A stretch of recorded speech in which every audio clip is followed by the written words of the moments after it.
You're on the Six Screens Telenetwork, earning the reputation of giving all the right ingredients, uninhibited, in exposing the hard, cold facts about the Watchtower Society. In Disney.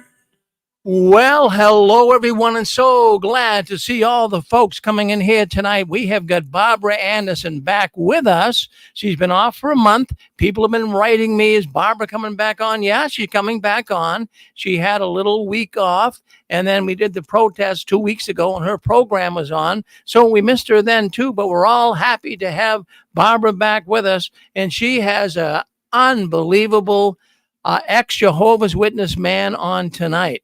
And he's going to be telling you some things. You'll be sitting on the edge of your seat listening. So let's bring Barbara on first. Hello, Barbara. Hello, Rick. Oh, it's so good to be back. It is. Yes, I prepared for this. So I'm coming back with someone who is a tornado. Well, we're looking forward to it. I had a number of people, Barbara, write me. They were so afraid that you and I had a little argument or something. It never happened. But you know how rumors start in the ex-witness world. It's brutal. Didn't even enter my mind. What would be brutal over? Well, no, they were saying, well, is Barbara going to come back on? Is she mad at the six screens? Did somebody say something? And, we have like 14 different programs on here. So they're thinking maybe somebody said something in one of the programs that you didn't like. But see, you like it. They all love you, Barbara. All of the people on our network love you. So don't you worry. We're glad to have you. Thank you. Well, you can't get rid of me, No, I'm not planning on it. You bring a lot of people in. We appreciate it. Now, I'm going to bring in your guest. And as I bring him in, you let us know a little bit about him. There he is. Yes. Hi, Paul. How are you, Barbara? I'm doing fine. And I'm going to introduce you a little bit here. I don't want to take away your thunder here because you got a lot to say. And I could talk all night about you, but I'm going to let you do it. So you were born approximately 8 years after our son was born. So you were born in 1969. And shortly thereafter, sometime around that, your parents became Jehovah's Witnesses. Yes. Yeah. So as a kid, that's all you knew. Just like our boy, that's all he knew. And the thing about us, like your parents, we were extremely active in the witnesses. I mean, we took it to heart, and we wanted to be good examples. And your parents certainly tried to be good examples. The organization does talk about the love that they have for one another in the organization. And your father and mother were perfect examples of a theocratic husband and wife who had a theocratic family, or a God-directed family. And your dad set up himself in a humble way, but he wanted to be an example to the flock and help them, based upon, as we know, on love for neighbor, love for our brothers and sisters in the faith, and love for Jehovah. Forgot that. Remember, it's Jehovah, others, and yourself makes joy. Oh, yeah. I'm glad you reminded me. We can't leave Jehovah out of things. Yeah. I told people about this program tonight, and I said, we're going to have a lot of laughs tonight. We started it off just with one. But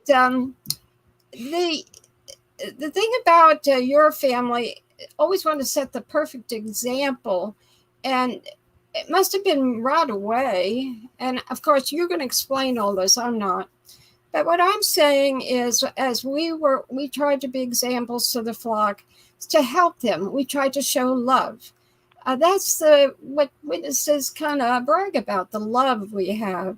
The love we have for our children when we show them discipline using the rod, right? Yeah, Yes, yeah. the rod spoil the child. Yeah. So, but as we who have much experience in this organization or religion, we have come to find out that was there really a lot of love behind closed doors? And there's many people on the internet who were raised witnesses as you were, who say no behind closed doors. And they're really outspoken about that. But I think your experience is, I think your father and mother really meant well. But yes, and so did you. But your actual history is extraordinary of what happened in your life. So let's get going here. And why don't you tell us a little bit, to introduce yourself and how you feel about this organization. Now, don't tell too much about it, but Well, go ahead now. Since the age of 1, I was raised in it. And so, for the first 13, 14 years, it's all I knew. And then when you reach that, and I was a voracious reader, I read everything, not spiritual materials. I spent a lot of time in the library. I liked fiction, but I liked archaeology. I liked learning about the origins of man from the scientist view. And I'll just say, in the first 13 years of life, there were 2 moves to serve where the need was greater. In fact, Barbara, my family and your family both moved to Tennessee in '74 to serve where the need was greater. Mm-hmm. My parents went from Providence, Rhode Island, at the behest of Dennis Raftopoulos, which I asked Rick if he knew him, and he said he did. He was the district overseer back in the 70s, very influential. Yes. And my dad had, I'll go back a little bit really quickly, but my dad had left the Navy, I think in 68 or 67, having spent time in Vietnam. He's originally from Tennessee. He stayed in Rhode Island, met my mother there, and my uncle, Bobby Nardolillo, who is also a circuit overseer, especially up in the New England area. Bobby had learned about the witnesses first and became a witness, and then slowly everyone else in the family fell into it. And so that's how that happened. Okay. Mm-hmm. So my parents got caught up in it, and within 5 years of being witnesses, they were already moving to Tennessee to serve where the need was greater. That was Savannah, Tennessee. And I think you guys were in Falls Creek Falls. Yes, we went there first, and then 2 years we were there, and then we went. The need was there was no congregation there. We had to cross a timeline to go to Dayton, Tennessee, to the meetings. And it was like a very difficult. But built a Kingdom Hall with many other witnesses that came from Florida. So we have this in common. That was our way of life. Yeah, and so we ended up moving from West Tennessee, which was Savannah, to the second assignment, which was Waverly, Tennessee, and that was in 1979. So 5 years in Rhode Island. That's where Dad and Mom learned the truth. I'll use theocratic witness terms, just of course, to everybody, but that's where they learned the truth. 5 years later, they moved to Savannah, Tennessee, the Adamsville congregation. Another 4 years later, they moved to serve where the need was greater in Waverly, Tennessee, and they stayed there. So I moved to Waverly when I was 9, and so it was the 4 years in Waverly is what I remember the most. And when I turned 13, I just remember realizing that, like, the flood account doesn't make sense. It's very clear from geological formations that the entire earth wasn't flooded at one time. Nothing makes sense about it. So that was one of my first clues that In my opinion, the accounts of the Bible aren't factual. And then there are a few other things like man being 6,000 years old. I do remember 1976. I don't remember all the stuff with the end of the world coming, Armageddon coming, but I do remember 1976, and I do remember us telling people that man was 6,000 years old at that time. And then, science, history, and none of that stuff makes sense. Either archaeological explorations or archaeological digs have found that man's much older. So right about that 13, 14-year-old mark, I started realizing it wasn't the truth. And I didn't even believe in Christianity at that time. But my father also, as an elder and the presiding overseer in the congregation, had really impressed upon my brother and I through years of studying at home and everything else about how the Holy Spirit works, and that men in the congregation that were elders and ministerial servants were appointed by Spirit. And I just saw a totally different person at the hall than I did outside the hall. And that's my father and other people. So as far as the organization goes, go ahead. What did you see at home? Because I don't want you to tell tales out of home. I want you to emphasize the point we're making here. Things are not always the way they looked. These happy people out in the field service, or the elders working in the congregation on behalf of Jehovah's organization, said one thing and did other things. Yeah. Now, your father's background, he comes from a kind of the war years. So, he saw a lot of problems in the world, saw horrific situations. And so would you call him a gentle sort? No, my dad had a temper, and it didn't really come out in front of other people as much as it did at home. And so, I remember his temper being pretty legendary. Even when I was a little kid, I remember punching holes in the walls and stuff like that. I think he got mad at mom one time, something over dishes, and lifted the window and threw all the dishes out the window. And he had a pretty heavy hand on my brother and I. Yeah. That spare the rod, spoil the child scripture was quoted before, discipline was administered lots of times, and but where was the love?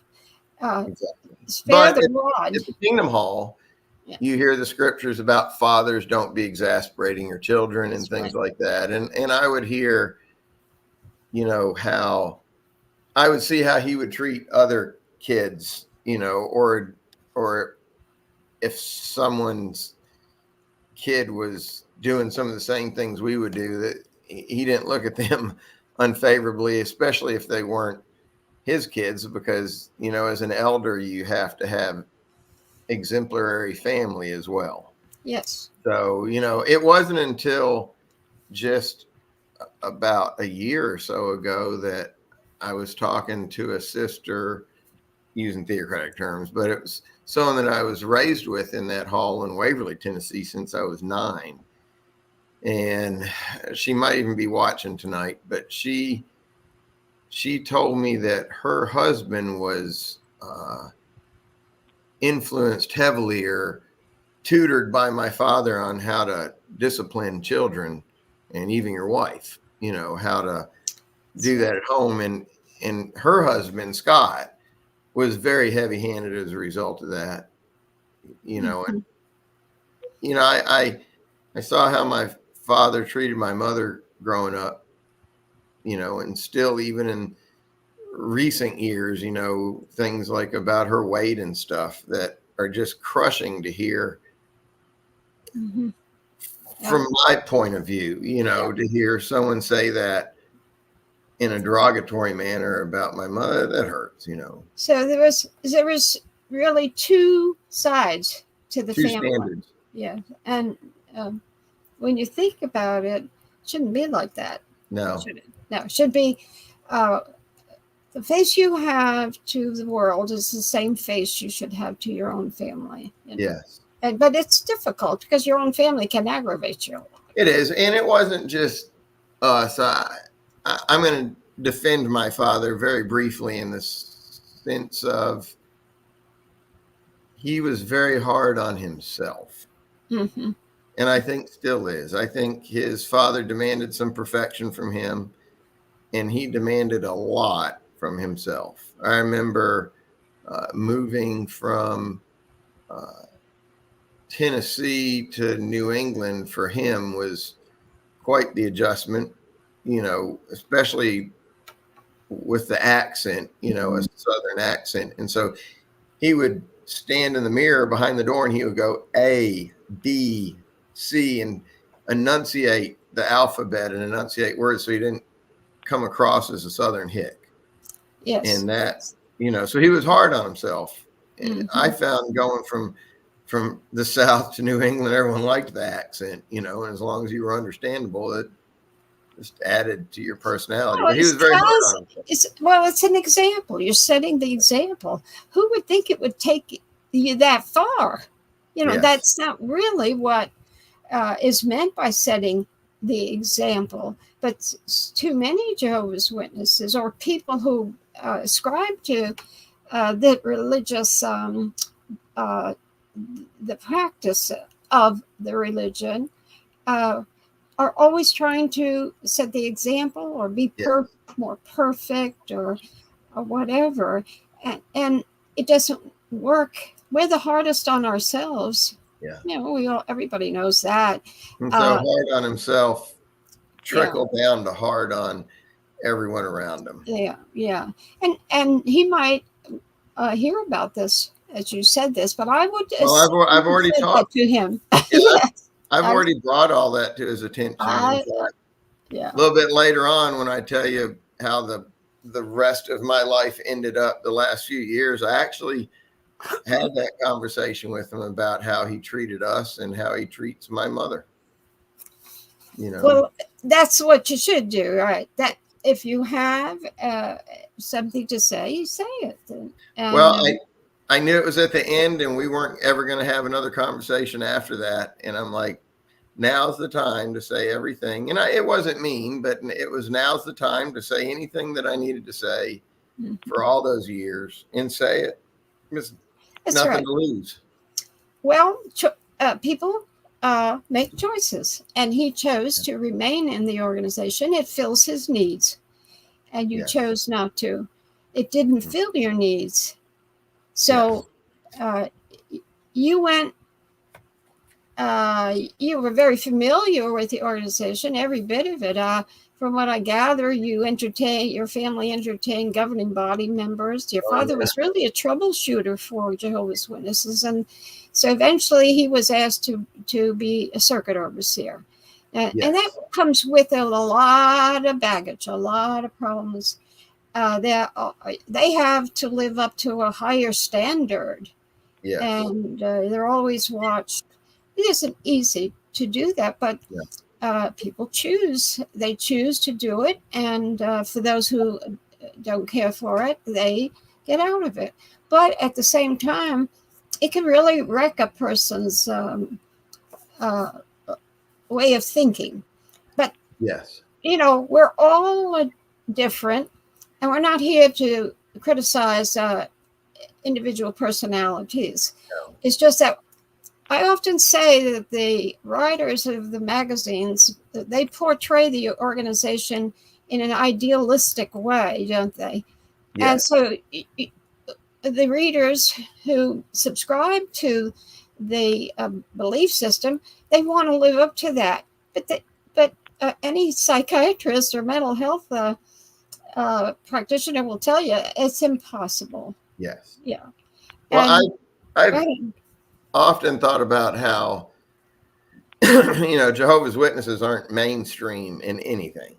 And so for someone to express interest in the witnesses and go through the process of studying and becoming a witness, witnesses seem to attract people that are looking for something different. And lots of times they are different people from mainstream society. And I've always thought it's funny that you're your own individual out in the world and you're different.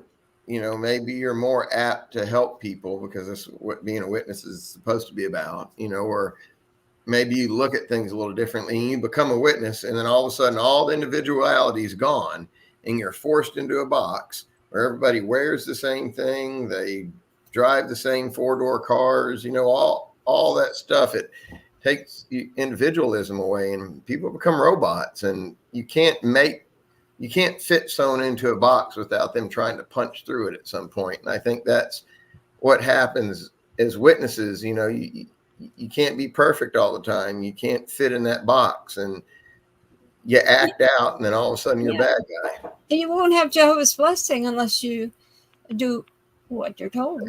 And I think that, and I think that conformity combined with, Jehovah's blessing is what scares people out of leaving, because now, especially if you're raised as a witness, you don't know how to act in the world.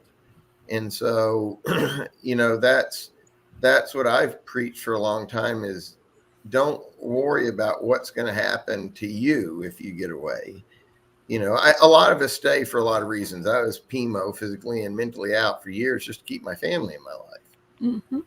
But at the point that I was ready to leave, I wasn't scared to leave. And I know a lot of people that have reached that point that they're ready to leave, and the only thing that's holding them back is the fear of what's going to happen to them once they have to become an individual.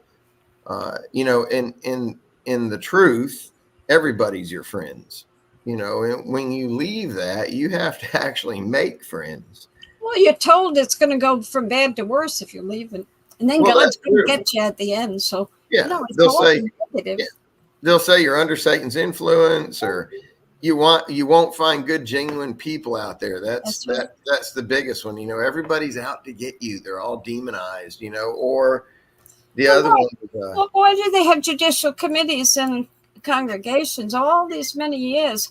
Because there's sinners in the organization. So if you're going to say, they're all out there, well, why are you so bent on getting rid of people who is considered someone who is shortchanged of theocratic behavior? So, it doesn't make sense when you really look at it, and that's what you did. As a youngster, you did it as a youngster. That's what was so impressive. I mean, it takes a long time for people to realize that this isn't their thing. But by 13, you were already looking at things. I bet your father and mother were a little bit provoked about you at that age. They really tried hard to gently push me in the right direction. Spankings and all that stuff doesn't work after a while, and you get older, you get teenager, and they need to find other ways to try to, and one of the things was responsibility in the congregation. We want you to work in the magazine department, or organizing territories, or passing out talk assignments. And, I think that was used for some time to maybe give me some incentive, to stay in the organization. I know Beth was your son, Lance, was held out as an example for years, as someone that went to Bethel. He went to Bethel in what, 81? Yes. Yeah. So, I mean, we had examples like Lance, and the biblical examples of Timothy, and all these reasons. But I didn't want to do any of that. I wanted to race cars. I wanted to do all the stuff that I couldn't do. I think I'm trying to think. So we had a janitorial business because we were one of the typical JWs that become janitors, because you can work at night. My mom and dad regularly You weren't a window washer, or your father wasn't a window washer? Well, we did that too. We washed windows, cleaned carpets, buffed floors, sold janitorial supplies. But I remember, as soon as I could drive, it made it easier for Dad. I got the keys and we went out cleaning floors.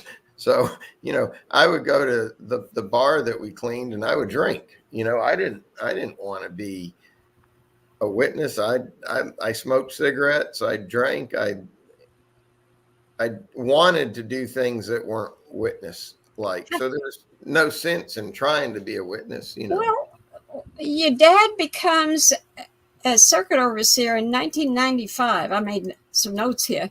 Yeah, I think 95-ish is about. But you were causing him a headache before that. Oh yeah. I got disfellowshipped at 18. And what year was that? In 80. That was either late 87 or early 88. Mm-hmm. And so you were you a routine attender at judicial hearings? Yeah. There were. It was for the most arcane stuff. I remember one time my brother and I were in the Ben Franklin store and I cussed or something. And one of the witnesses was a cashier. I think her name was Sue, was a cashier.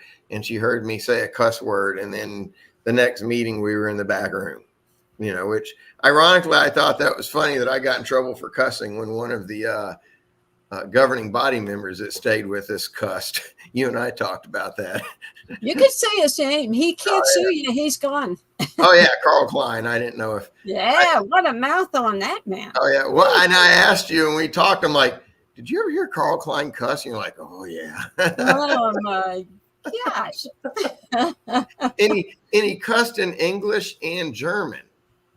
Wow, it's a claim to fame right there. Yeah. And so it wasn't hard to figure out which German words were cuss words, especially when they were said irritated, Oh, yeah.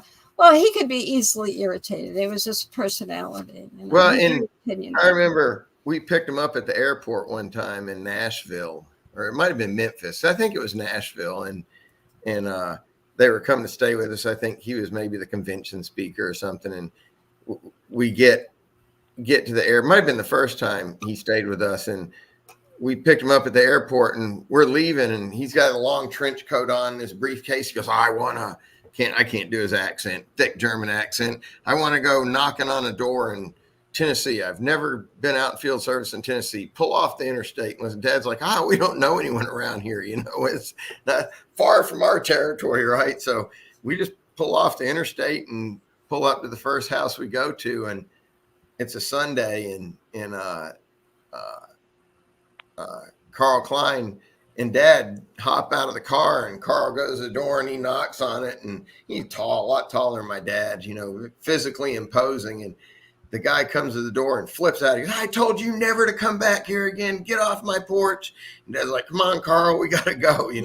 Carl's trying to give objections. And as they're walking away, Carl's like, I'll throw it's raining. He's like, I'll throw his newspaper closer to the door for him. And he picks up the newspaper and he chucks that thing and it went right up on the guy's roof.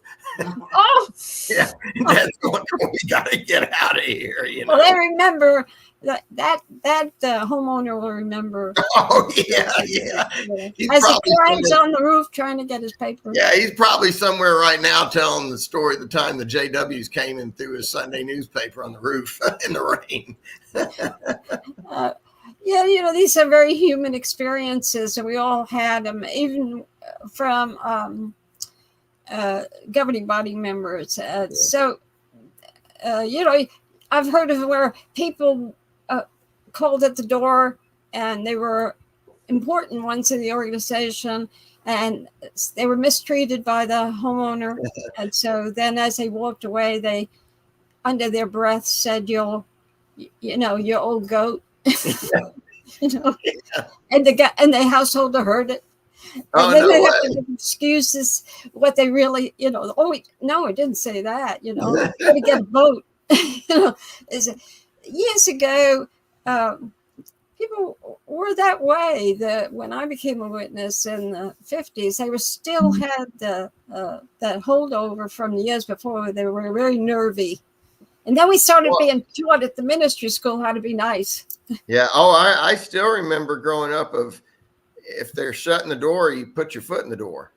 Mm-hmm. You know, I remember older brothers and sisters that they were still like that. You didn't shut a door in their face, they're going to get a couple more objections. And I know I don't know what your experience was in the South, but I remember getting dogs sicked on us. Oh, and yeah. One of my friends, we're still friends today. She might be listening, Jackie. We were at this door. We're probably 15, 16 or something like that. We're out on a door way out in the country, and one of us knocked on the door, and the householder was there. They just let their dogs out the back door on us, right? And so we're on a porch, maybe 3-4 steps up, and we hear the dogs come around the house, and they are mad. They're like, "Roar!" And I looked at her, and she looked at me like, we got to go. And she's like, "Are you going to keep the dogs off of me?" And I said, "Only if you run faster than me." And man, she was gone. We still laugh about it today. She got out of there quick. I had to run to catch up to her, but yeah, especially in the country, in the you know. Oh, yeah. I remember they would say, you know, backdoor guests are best. I don't know if you remember seeing those signs. You know, it'd say backdoor guests are best. In other words, if you were familiar with the householder, you went to their back door. I never felt comfortable going to someone's back door. Oh, yeah, all right. Yeah. You know, because, not in the South anyway. Yeah, well, if they didn't know you and you weren't a friend, they had a gun. So yeah. You know, or a dog. Or a dog. I was chased around trees. Yeah. This way, and then the dog reverses this way. That was Mississippi, you know. Oh, so well, I remember once in Waverly, Tennessee, we had a Dodge Aspen. I don't know if you remember that. It was this early 80s car, and my mom went to the door with somebody, and a dog got after her, and I've only seen my mom run one time, and that was it. And she took off running for the car, and the dog got really close. She leaped under the hood of our car. I don't know how she did it, book bag and all, leaped up under the hood of the car to get away from that dog. It was some funny. Joe did get bitten. Yeah. The woman opened the door. The dog was wild, and she opened the door, and the dog came out and got him too. Got him right in the backside. Really? I got bit one time, and it was a Chihuahua. It was just a little tiny. Big deal. Yeah. And the problem was my book bag wasn't long enough to keep him off of me. Yeah, was in Waverly. We all had these experiences. We look back; that was part of our life at the time. Yeah. You know, most of us would laugh about it afterwards. You know, one time I walked out the walk, and the dog was laying peaceful on the side of the walk. It wasn't moving any part of its anatomy. So as I walked by, and that dog was just watching, and all of a sudden just sprang and got my leg. You know, no. You know, I had a long coat on, and so that was helpful. But we all, you know, it's part of our past, so we can laugh about it. But for so many, it's so serious. What was the other side of the coin? You know, forcing kids to be in the field ministry. The results of that, for some, were good. We learned how to talk from the ministry schools, but it isn't what it appeared to be in many people's lives. But that's the way with life anyway. You know, there's the good and the bad. We make choices. Your choices were kind of interesting. I might have made some bad ones. Yeah. Well, let's get into a bad one, because now you got disfellowshipped at 18 years old, but some of this, the results to you were because of the way that some of the men in the congregation, other elders, how they felt about your father. And so they wanted you out of and getting, because they hated your father, is what. So I'll give some backstory to that. In '79, when we moved to Waverly to serve in Neva's Greater, there had been a shakeup in that congregation in the months before. There was a what was his name? Circuit overseer Brother Razor had come in and recommended that the elders in the congregation be deleted. And I remember hearing Jezebel influence. I think that was the biggest thing. It was not the elders running the congregation. It was, I don't know the whole backstory, but my dad comes in as he would have been early 30s, something hoity-toity, probably how they looked at it, elder to come in and take over the congregation and get everything straightened out.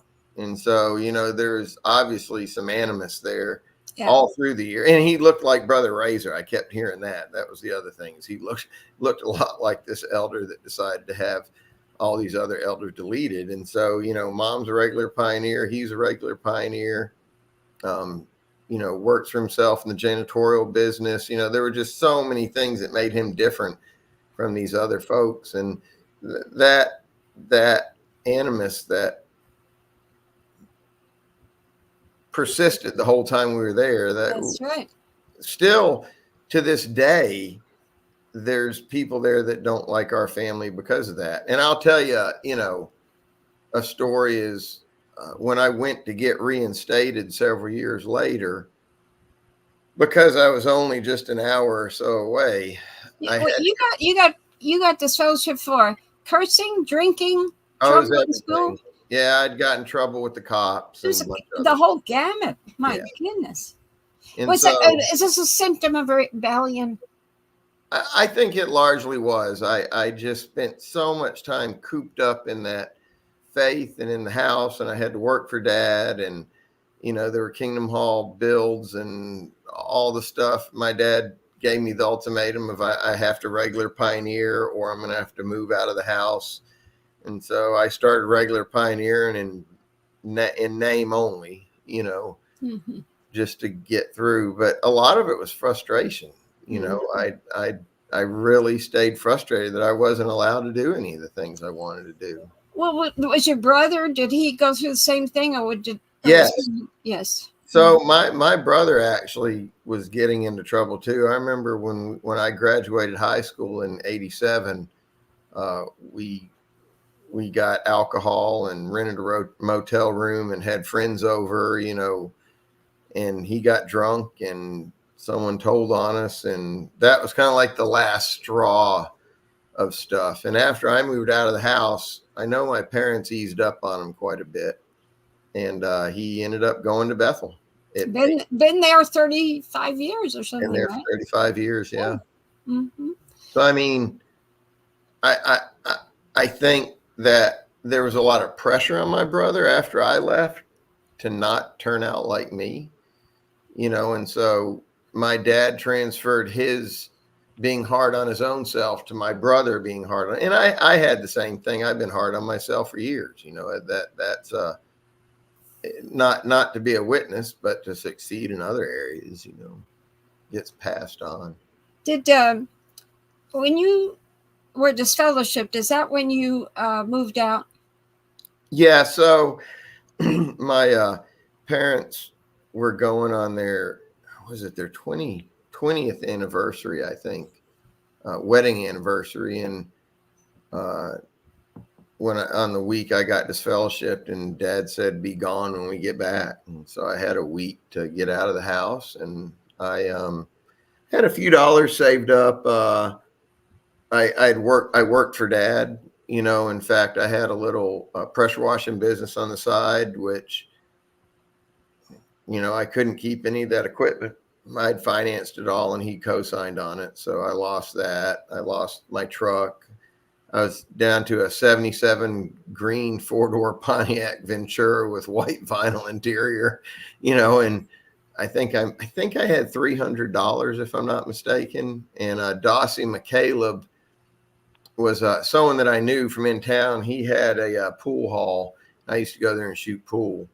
And Dossie found out that, I got kicked out of the house. And it's small, Waverly's a small town. Yes. And everyone knew Dad. And when they found out that he kicked me out of the house, it stirred up a lot of people in the town because everyone knew us. Everyone knew that my parents were hard on us. I remember my teachers in school saying, hey, we're not going to tell your dad about this because we know when you go home, you're going to get in trouble again, And so Dossie found out I got kicked out. He had a what do you call it?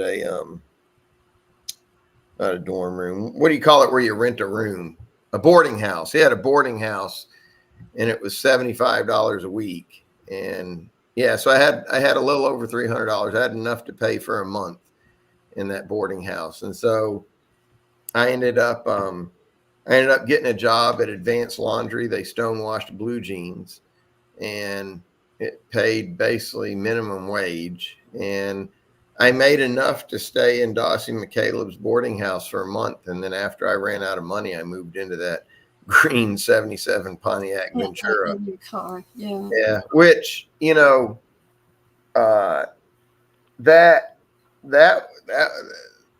to me wasn't that bad. It was part of the adventure. I read Tom Sawyer and Huck Finn and the Hardy Boys and all that stuff growing up, so I had a sense of adventure. It wasn't too bad. I'd go park at a creek bank, and everybody would come to the creek bank to drink beer and fish and swim and hang out with people. And then I go to work. So I was working nights at Advanced Laundry. And I think I don't remember if I told you this or not, or I might've referenced it, but, I was still naive despite, having had worldly friends, even as a witness. But I would go to Advanced Laundry maybe like 4 or 5 o'clock in the afternoon, and I would park under a shade tree in the back, and I'd go to sleep, and I'd wake up before my night shift started, my graveyard shift started. And after a couple of 2 or 3 months of working there, it had started to get cool. And I woke up in the parking lot because I heard a motorcycle parked next to me, and it was a guy named Wayne Whitmer, that worked at Advanced Laundry. And I talked to him a few times. Very intimidating, covered with tattoos, Hell's Angel, big Hell's Angel. Boy, you pick them. The exact opposite of anything, knew as a witness. But he pulls up next to the car, and he looks in. I roll the window down. He goes, "You living in your car?" And I said, "Yeah." He goes, "Not anymore." He goes, "Tonight or tomorrow morning when we get off work, you'll come home with me, and I've got a room you can stay in." And he didn't know you. Didn't know me from Adam. I'll say. But that's like satanic world, right? yeah. Satan showed up to save me. That's something that always cracked me up. I'll tell you this that I always thought was funny. They're like, "Oh, you get out in the world, and Satan's going to influence you." And I'm like, wait a minute. If I just in my brain want to do worldly stuff, then I'm not going to get saved anyway, because Jehovah can read my mind. Why is Satan going to tempt me anymore? You know what I'm saying? And we're like, come on, let's go. It's all good. Anyway, so that morning got off of work, and I followed him to a little house on Main Street in Waverly, and we went inside. Well, let me just say that most people at Advanced Laundry knew the story, just because it's a small town, a couple, 200-300 people work there. And so he had already heard that my Jehovah's Witness parents had kicked me out, and that I was living in my car, and I was struggling. I know when I ran out of money, I would pick up cans on the side of the road and had other little hustles I could do to make a few dollars. In fact, a guy that studied with my parents for a few years also kind of took me under his wing, Junior Washington, and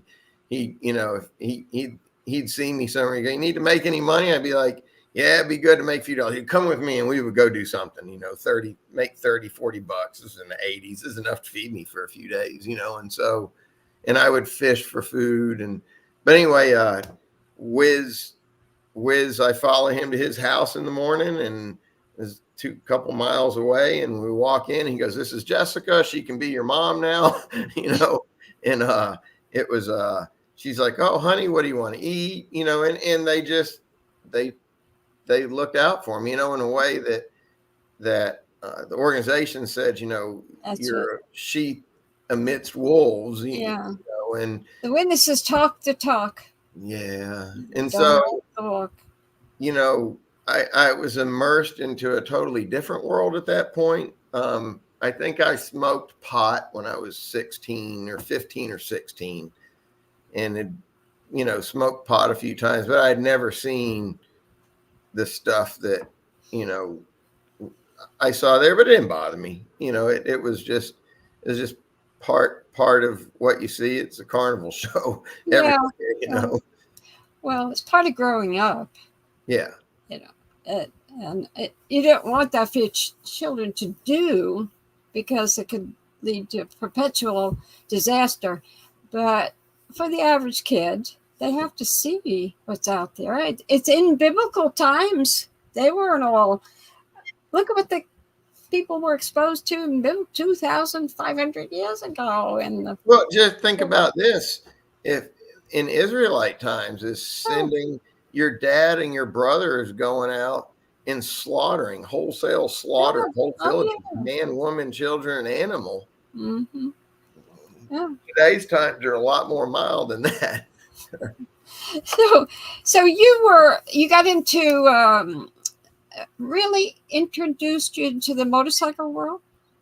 Yeah. So I wasn't allowed to have a motorcycle growing up. And so that was my introduction into the motorcycle world. And I never wanted to be a Hell's Angel, didn't want to be any part of the gang banging thing. In fact, in Tennessee, you're on the opposite side of the Mason-Dixon line. So it's actually outlaw country, which is another outlaw territory, which is another motorcycle gang. So that gentleman there was not in a good spot, as an opposing gang member. But it introduced me to motorcycles. So I started buying and riding motorcycles. And then later on, I had exposure to other people in the unsavory by witness standards, people in the motorcycle world. But I found that despite, labels, most of these people were just good people.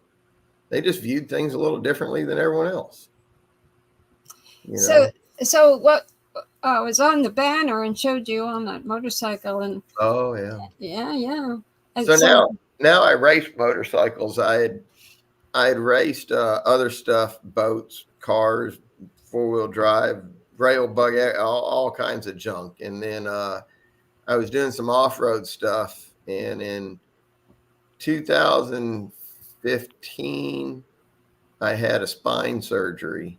And the doctor said, don't ride motorcycles, don't race motorcycles for a year until I clear you. And I was feeling pretty good. And several months in, I entered an off-road race and I broke my neck for the second time. Goodness. And did a lot of damage to the spine operation that they did a few months before. And so the motorcycle that's on my banner is actually a road racing sidecar. So I switched from off-road stuff to asphalt because it's a little bit kinder to your body. So I raced 2-wheel motorcycles and 3-wheel motorcycles on road race courses. Mm-hmm. But motorcycles have been a part of my life ever since I was 18, 19. It's just been a constant in my life. I've had businesses that revolved around motorcycles.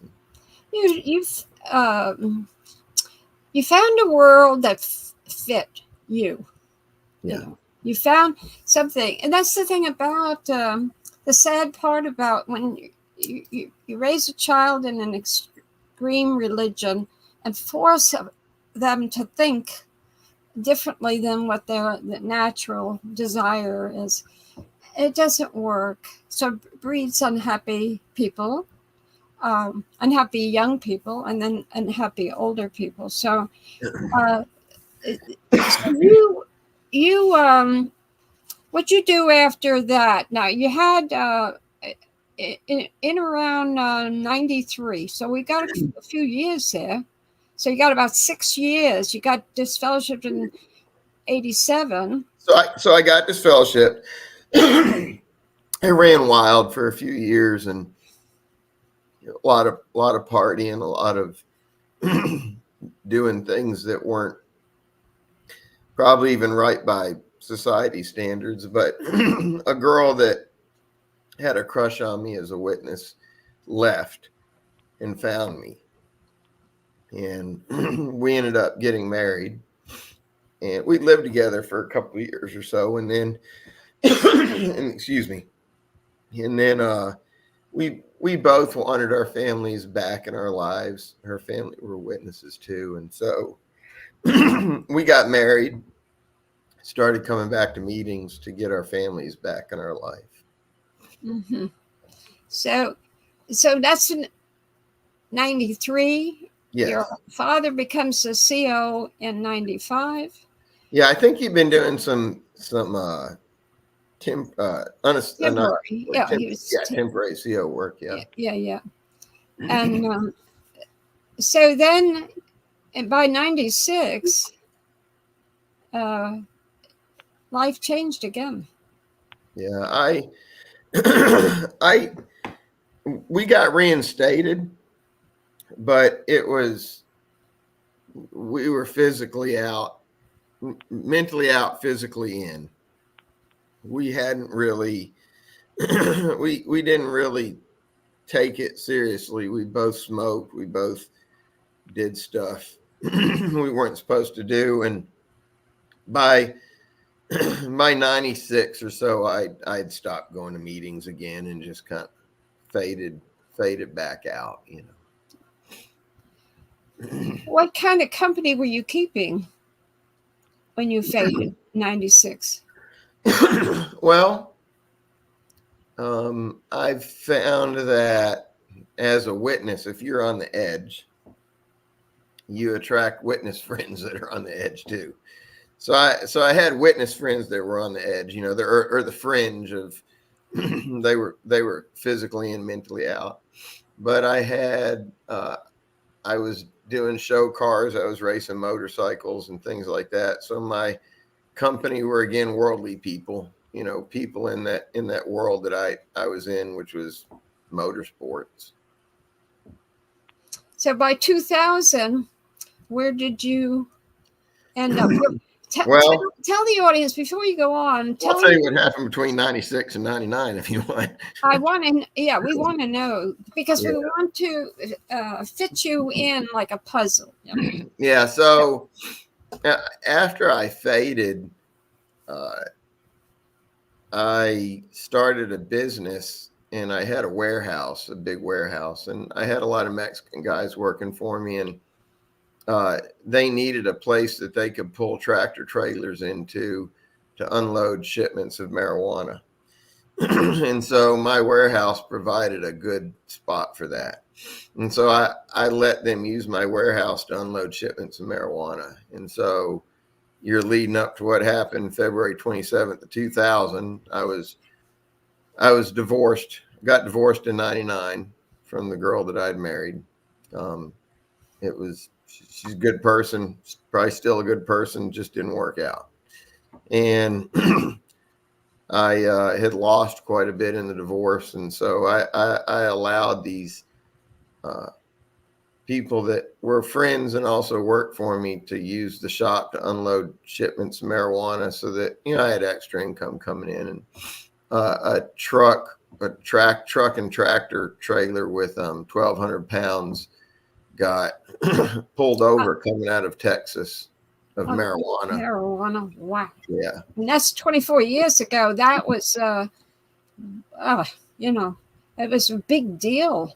Oh, yeah. Yeah. So they busted the truck and they loaded it back up because the driver agreed to cooperate. And with the officials, the government? Yeah. How'd they get a line on you all? Well, it was a random stop on the truck that had the marijuana in it, which was the crazy thing. And it turns out that the driver had illegally entered the United States multiple times before on a fake ID. And in the course of that stop, they realized he wasn't who his ID said he was. And they ran his fingerprints and found out he had quite the record. They found out the truck had drugs on it. He agreed to cooperate. And since he was coming to my shop. That's what tied me into it. I see.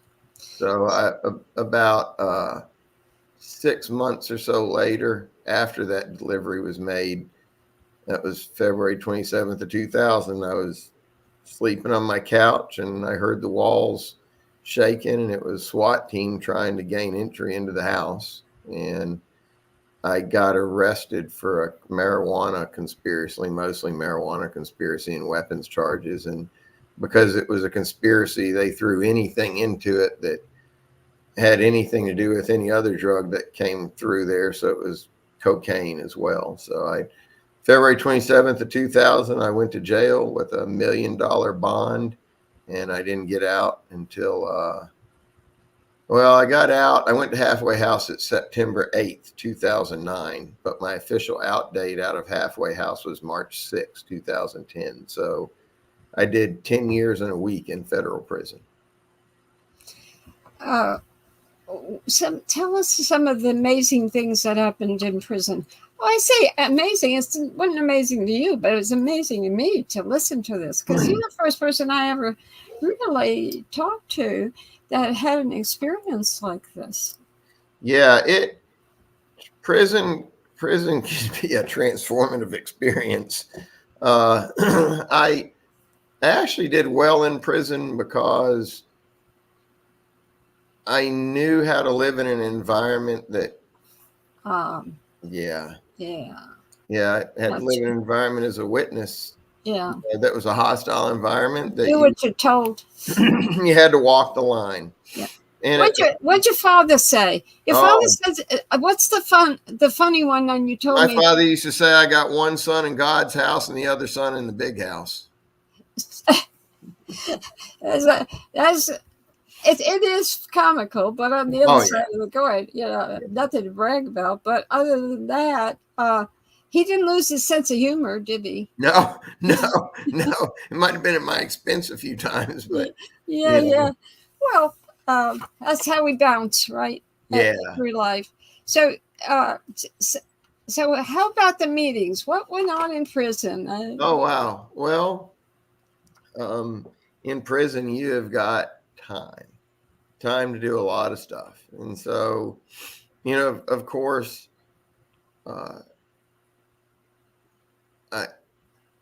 to keep my family in my life, I had to express interest again.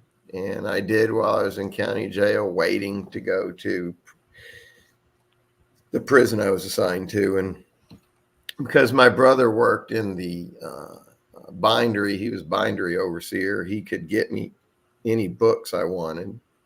And my mom and dad sent a lot of stuff. And if I said that I had zero interest in it, and it was that would be a lie. I mean, I did renew my interest in the organization again, because at that time it did seem like everything that was told to me would come true, that you leave Jehovah's protection and all this bad stuff happens to you.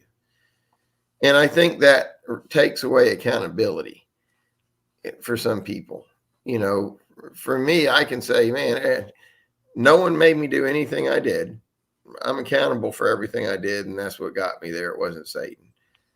But I lived a rough life, on and off through the years. And when you sit back and you look at, the witness family, despite all the issues, it's common outside of witnesses, where a family lives one way in public and one way at home. Mm-hmm. You start rationalizing it. Was it really so bad? At least in there, I had parameters. I had things that I could and couldn't do. And if I stick with that, I'll be okay. And so I expressed an interest again in the truth, a genuine interest. I'm using the truth as witness term, but I expressed a genuine interest in it, and it kicked off a very intense period of study. I don't know how many times I've read the Bible. I say somewhere between 30 and 40 times. And bet you read it more than your brother. Oh, I'm sure. Yeah, I'm sure. The irony of that, right? Yeah. In the big house, he's too busy to even read it. They forced us all to read the Bible. The first year we were there, you had to go through the Bible, but many people just skipped through it. They didn't pay attention, but you had reason to pay attention. I did. And I read the Proclaimer's book a few times, but I read the Insight volumes front to back. I read the Aid to Bible Understanding. I read studies from the scriptures, which are pretty old. It's an archaic view of what. Very old.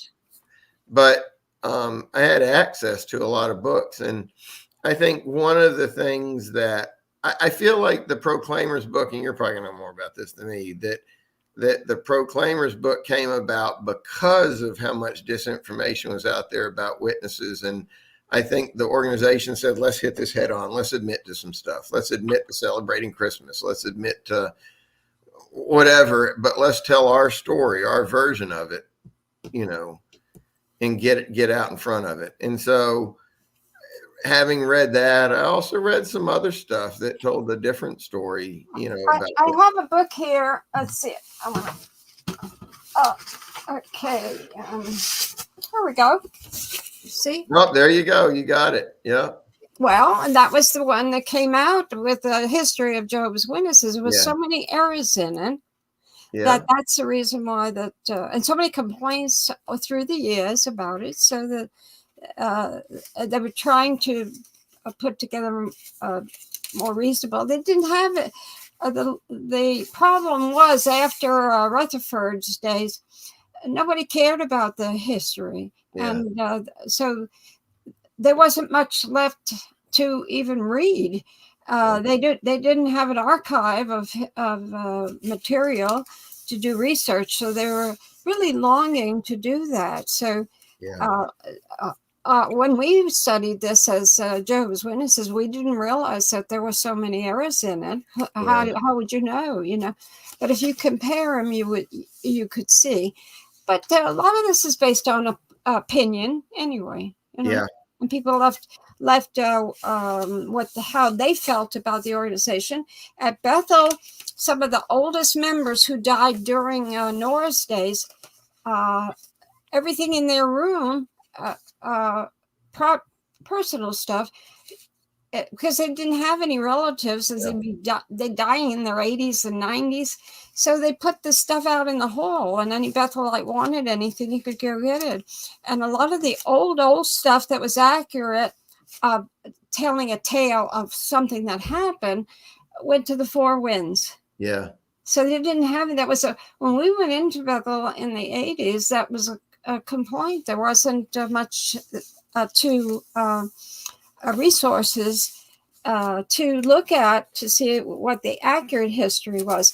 But even proclaimers had problems with it because it's based upon people's opinions. Yeah. I mean, the chapter I worked on, chapter 30, wasn't. That's the one on the going to the Supreme Court by Jehovah's Witnesses and winning those cases, because there was look at all the material from that was you were able to get and read the cases. So that was easier for us to put that together. Well, in the resurrection, we'll have to ask what the real story was. Oh, well, you know what? I'm getting older. I hope there is a resurrection. So, but I looked at that. I'm not convinced. Well, if you wake up next to Charles Taz Russell, you'll. Oh my goodness! I got questions. Yeah, I worked on the Proclaimer's book, and I want to know if it was true. You're right. We can laugh now, and we should laugh. We should. Oh yeah. So you were at meetings in prison. Yes. Did you give talks?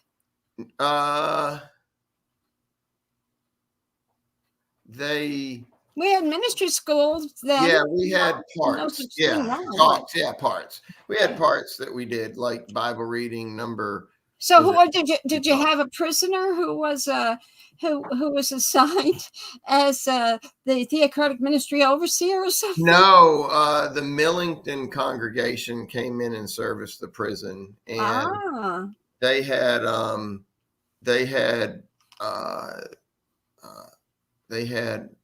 elder that was assigned to the prison ministry. He was the main elder. And then they had, let me try to think, 3 other elders that came in, and then a handful of ministerial servants, and then a handful of brothers that were working their way up to be. In fact, one of the ministerial servants kept telling me about this business opportunity that he wanted to do, and so I loaned him $6,000, and I never got it back. And he never came in again either. When I told him, he didn't make any payments on it. You didn't press charges? No, whatever. What are you going to do? He didn't have a pot to piss in. That's why he got money from an inmate. But there's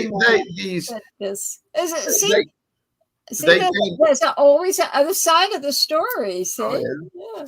They came in and they conducted a Watchtower study in an abbreviated theocratic ministry school. And I think back then we were still doing book study. So I think they would come in and do book study and abbreviated theocratic ministry school on Wednesday. And then on Sunday afternoon, they would come and do Watchtower study and occasionally have a public talk. Did it have much of attendance? Yeah, probably. So when I got there, there were 2 other witnesses there. And I think okay. At So the peak, we probably had 5 witnesses total. And sometimes other guys would come, you know. So what were some of them charged with? I remember one was embezzlement, or 2 were embezzlement. And I'm trying to think now. Drug charges too, but I can't remember everybody either. Over the years, there have been articles in national newspapers about just so happened because the embezzlement was by a witness, but it was the witnesses that got taken. Yes. And so that's why it made the papers. And I remember some of those accounts, and it was big money, millions of dollars that some of the witnesses were embezzling out of their brothers and sisters. Yeah. But, you're not supposed to take your brother to court. So. Well. Handle it in the hall. Well, in these cases, they did. They did. And they, so in prison, you did a lot of research, but it didn't endear you to religion. No. In fact, I came to realize that there's no right religion. And so if you're going to have some form of religion in your life and it's a belief system, you have to believe in it. So that was difficult for me because my belief system was none of it's correct. And to just put to rest what I do believe in a creator of some sort. I don't believe in a benevolent creator. I believe Jesus existed. I don't believe a lot of the stuff, that we read in the Bible. It's got a slant to it because it was written by the perspective of whoever wanted to impress upon someone what they got out of it. And so, but I don't know. Who knows? Jehovah's Witnesses could be right. Baptists could be right. Maybe there is no creator. Maybe evolution's right. I don't know. But I do know what I believe in. I'm comfortable with that. As far as staying with the witnesses, that was necessary to keep my family in my life. And I'll say that I did give trying to be a witness my best shot. But it's hard to, I would go to the door with someone, or I would go on a study with someone. I remember there was this one brother in our hall, Mark. I went with him, and he studied with several people, and he would invite me to go with him, and I'd need time to keep from being inactive. So I'd go with him. And he'd be like, how would you explain the whole 1914 thing? And I'm like, ugh. So I give him the society's canned answer, and he'd be like, oh, can you explain that to my Bible study? And I'd be like, I can't do that. I had a line that I wouldn't cross because if I didn't believe in it myself, I wasn't going to push it on someone else. Mm-hmm. Oh, and then 2014 came along and JW Broadcasting came about, and I saw all these governing body members and stuff. And I'm like, man, these jokers are crazy. JW Broadcasting really brought out the personality of a lot of people that we only saw in Assembly Park. Mm-hmm. Yeah, the governing body before that, nobody really saw them and heard them except giving a convention talk. And it was a very an environment, a controlled environment. Then you see these people that they're just people. Yeah. And that's the way for when you go to Bethel. Your brother's there 35 years. He's seen a lot. He's seen it all. Oh, yeah. People. But he chooses to stay there. It's his world. And he'd be like a duck out of water if he lived there. And I'm happy for him. I don't want him to leave. If it's working for him, stay there. Same thing with my parents. It's working for him, stay there. Or any witness. I'll be there to give my take on what I think about witnesses. And if someone wants to accept that and take action because of it, that's fine. But if they choose to say, hey, I'm going to stay, I'm happy for them. That's a safe way to think about it. But the thing is, we shouldn't condemn others' beliefs just because we don't believe them. We have a right to believe. Our world today, we live in this country where you believe what you want, but you can't harm. Sure. That's the issue.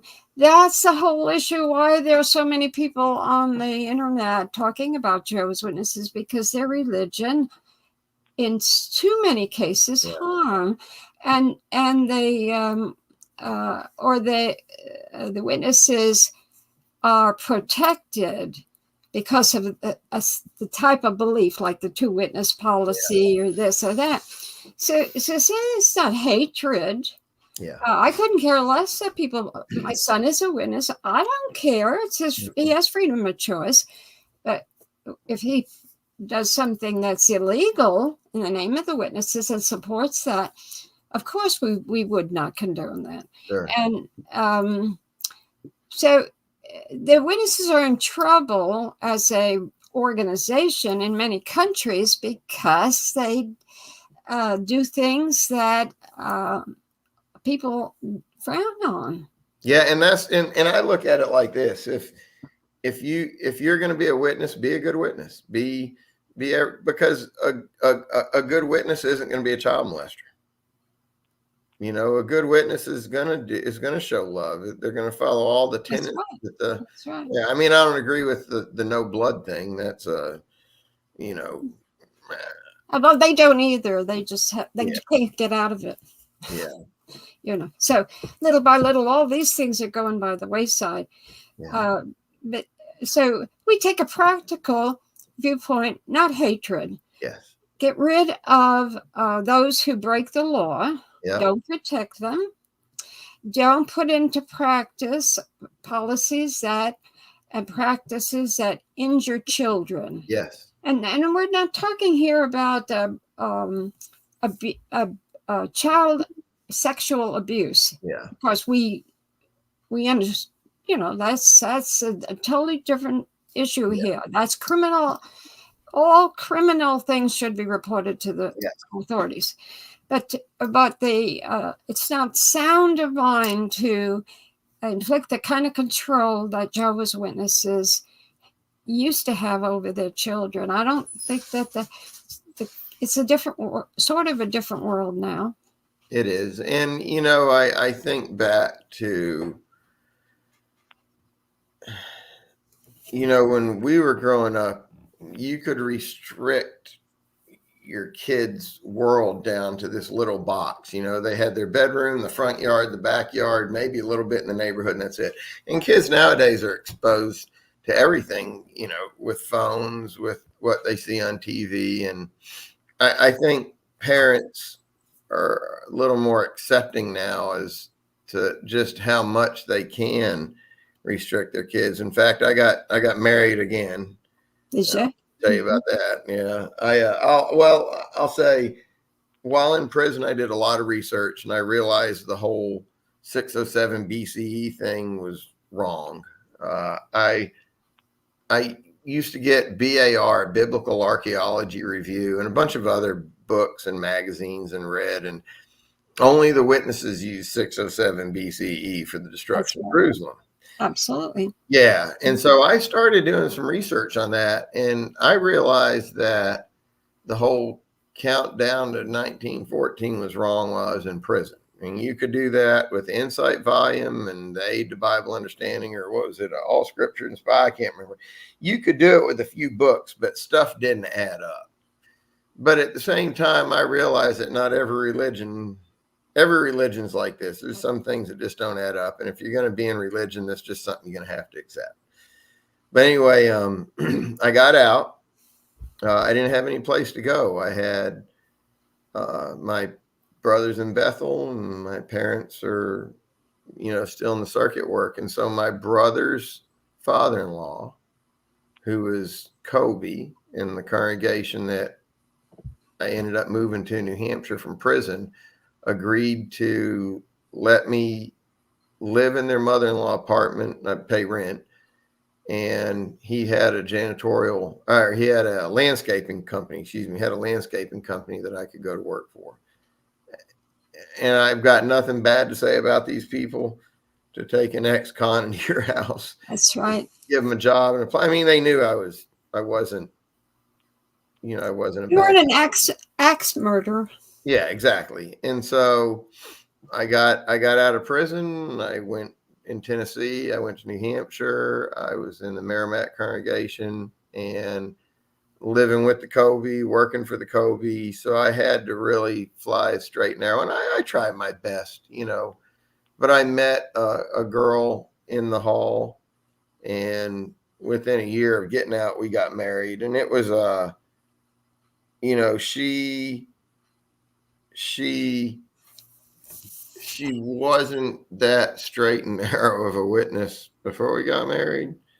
But then after we got married, then she wanted to do everything, the witness way. But anyway, I don't want to talk bad about her, but there were some issues there that were outside of my control. I stuck in there. She had 2 daughters, so I stuck in there until they both turned 18 to make sure, that they had everything they needed. But I ended up, I'll just say I did just enough not to be inactive until about 2017. It was just too hard to fake it. Your heart wasn't in it. Yeah. And so I ended up moving out with her in October of 2017. I came back from the race in Alabama. And I remember I used to, all the races I had to go through Massachusetts to get to. And I so hated coming home that usually on the way home from a race, I would stop and I would spend the night in a rest area in my camper in Massachusetts because I hated crossing the line in New Hampshire. I hated coming home. And so after the October race, which was the season finale in 2017, I just stayed in my trailer. I didn't move home. And I'd spend some nights there. I had a little apartment in the basement, so I'd spend some nights there from time to time. But,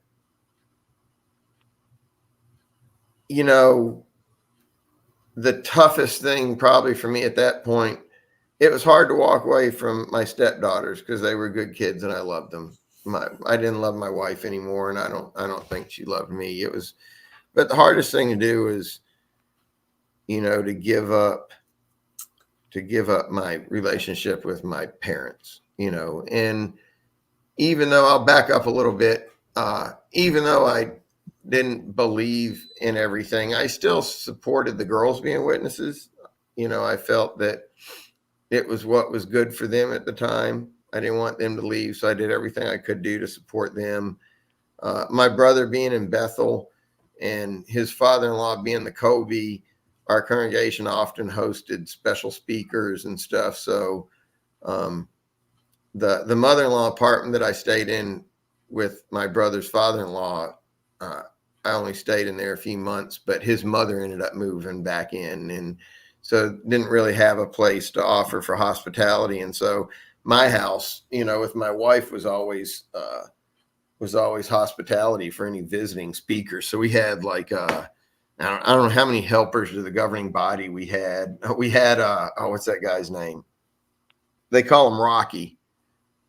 He's a helper to the governing body. He stayed at our house, and they were all characters, but you started seeing them as people as opposed to, what you see on the screen. And it's just really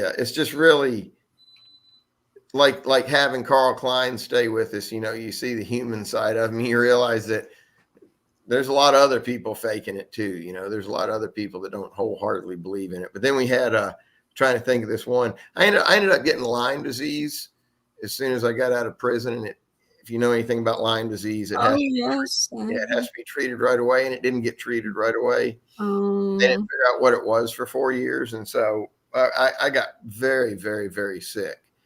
And I tried all the alternative treatments I could try. I ended up with fibromyalgia, was in constant pain. And one of the things that helped the pain was cannabis. And so, I would smoke it. I had a little shop out back. And so from time to time, I'd go out and I would smoke it, and then I'd spray carburetor cleaner around so you couldn't smell it when I went in the house. But we had some helper to the governing body staying with us. I can't remember who it was. And I couldn't sleep that night, and I'd get up like 2-3 o'clock in the morning to go out in my shop to get some pain relief. And I would always open this window and blow the smoke out the window, and I was probably in there 15-20 minutes, and I walk out the door of the shop, and there's this governing body member out in my backyard. And I'm like, "What are you doing?" He goes, "What are you doing?" I'm like, "I'm doing nothing." I'm like, "I went in my shop." He goes, "Oh, okay." I'm like, "What are you doing outside?" And he goes, "Oh, I heard someone walking through the house, and I heard the front door open and close. And I looked out, and he was on the second floor. He goes, I looked out the window, and I saw you walking in the backyard, and I thought you're sleepwalking. So I came out here to wake you up." And I'm like, "When did you come out?" He goes, "Oh, about 15 minutes ago." I'm like, "Why didn't you knock on the shop door?" He goes, "Look, man," he goes, I know what you were doing in there." He goes, "I'm not going to say anything about it." He goes, I get it." I'm like, "Okay." So we went in the house, and he never said another word about it. But he was sneaking around. I don't know what he thought he was going to catch me doing, but he didn't have any problem with me. So I told him why, and he didn't have a problem with it. So this was not that many years ago. How many? Oh, this would have been probably 2015 or 2016. Oh, I see. Mm-hmm. Yeah. Well, you've had quite a ride. Yeah, it's been fun.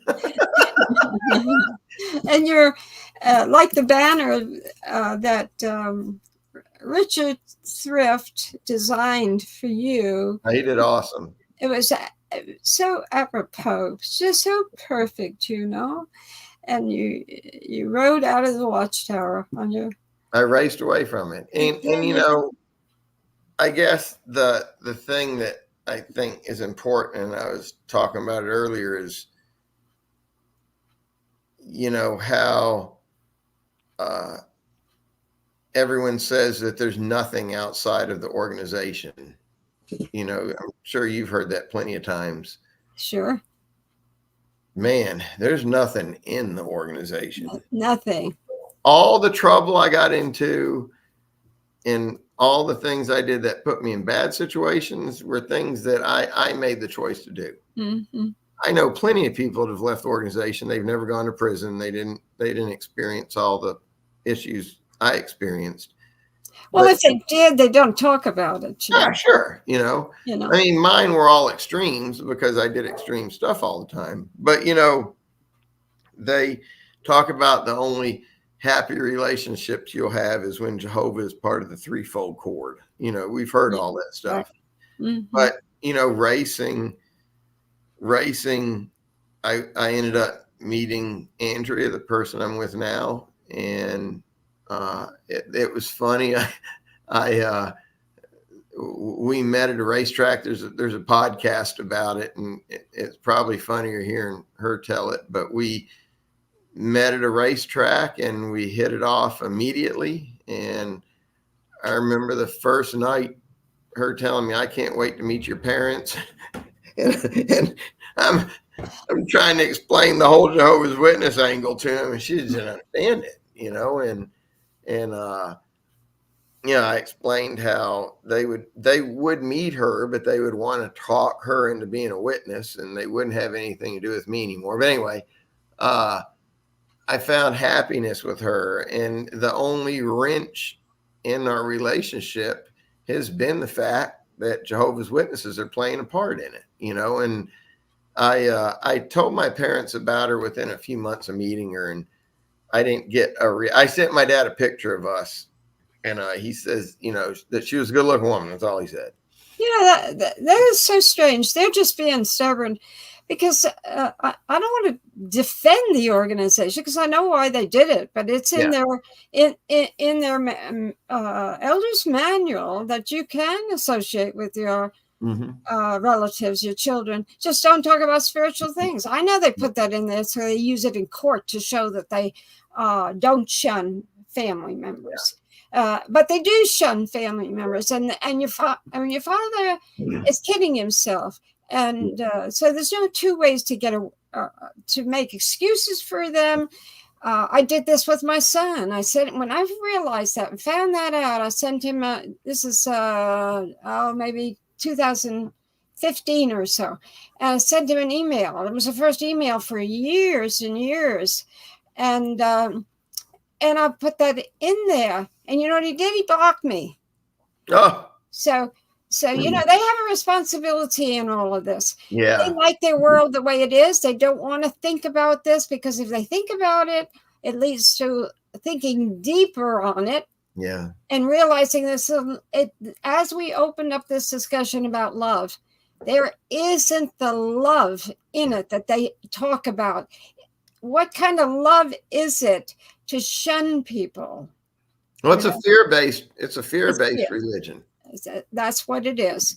And so you're not going to make excuses for him. You just give it up. I don't even think about it, because they make their choices. We make ours. And, but we, at the same time, we don't want to get hard over this. Why ruin your life? Thinking about this, it drives you crazy thinking all about it. Why do I do what I do? Because I find it so interesting. Everybody's got a story to tell. Yeah. If I was in some business world or some other situation, I would find stories to tell there. People are extremely interesting, and the life is interesting. And Jehovah's Witnesses people are interesting. Yes. Many of them. Yourself, you went to Bethel many times to visit your brother. You met interesting people, like you said, over the years. And but when they put that other person on, the written one from the manual, and try to live up to that, they change. Yeah. And they're not happy about it. I didn't see tremendously happy people at Bethel. Ephraim, who interviewed Nestor Culon an hour before we in Spanish, he'll tell you about Bethel. I mean, Bethel wasn't horrible. People weren't.